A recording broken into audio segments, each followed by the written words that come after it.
નમસ્કાર દર્શક મિત્રો, બ્રેકિંગ ન્યૂઝમાં આપનું હાર્દિક સ્વાગત છે. આપ જોઈ રહ્યા છો ગુજરાત ન્યૂઝ 24. ડભોઈ નગરપાલિકાની ચૂંટણીમાં કોંગ્રેસને મોટો ઝટકો. ભાજપથી નારાજ થઈ કોંગ્રેસમાં ગયેલા વિજયભાઈ રબારી પુનઃનું ભાજપમાં આગમન.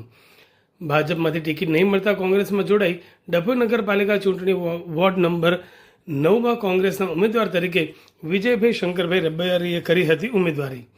ડભોઈ નગરપાલિકા ભાજપમાંથી ટિકિટ ના મળતા બળવો કરીને ગયેલા વિજય રબારીને કોંગ્રેસે વોર્ડ નંબર 9ની ટિકિટ ફાળવી હતી. નારાજ વિજય રબારીએ કોંગ્રેસમાંથી ફોર્મ ભર્યા બાદ આજે ઉમેદવારી પત્ર પાછું ખેંચતા રાજકીય ગરમાવો આવ્યો. ફરી ભારતીય જનતા પાર્ટીમાં જોડાયા.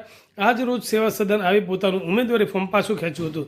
સંપૂર્ણ ભાજપને ટેકો કરીને ભાજપમાં જોડાયા.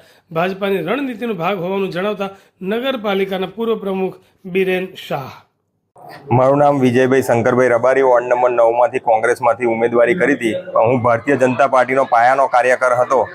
માનનીય ધારાસભ્ય શ્રી શૈલેષભાઈ મહેતા, ડૉક્ટર બીજે બ્રહ્મભટ્ટ સાહેબ જિલ્લા પ્રમુખ, અને અમારા જિલ્લાના પ્રભારી ડૉક્ટર ઋતિકભાઈ પટેલ સાહેબ, અને અમારા શહેરના પ્રમુખ દીક્ષિતભાઈ દવે, અને અમારા બીરેનભાઈ શાહ, અને બધા સૌ મિત્રોનું માન સન્માન કરીને મેં પાછો પરત પાર્ટીમાં થઈ ગયો છું.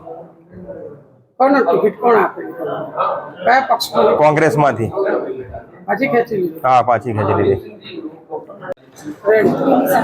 પરિસ્થિતિ બદલાય તો રાજકારણ પણ બદલવું જોઈએ, રણનીતિ બદલવી જોઈએ એવું મારું માનવું છે. અને ધારાસભ્યશ્રીનો બહોળો અનુભવ અમે અહીં અપનાવી રહ્યા છીએ ડભોઈનગરમાં. ત્યારે ચાણક્ય નીતિ તો ખરી જ રાજકારણમાં, પણ કબડ્ડીનો ખેલ પણ એક કહેવાય કે કબડ્ડીના ખેલની અંદર એક લાઈન ક્રોસ કરીને માણસ પરત પાછો આવે, ને બીજો માણસ હોય તે માણસ કોઈ એક બે જણને પાડીને આવે તો પણ એ માણસ જીવિત રહે છે.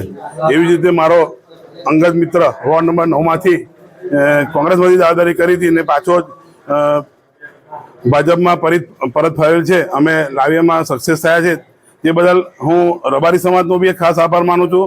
ધારાસભ્ય શ્રી બીજે બ્રહ્મભટ્ટ સાહેબ, શૈલેષભાઈ મહેતા, બધાનો હું આભાર માનું છું.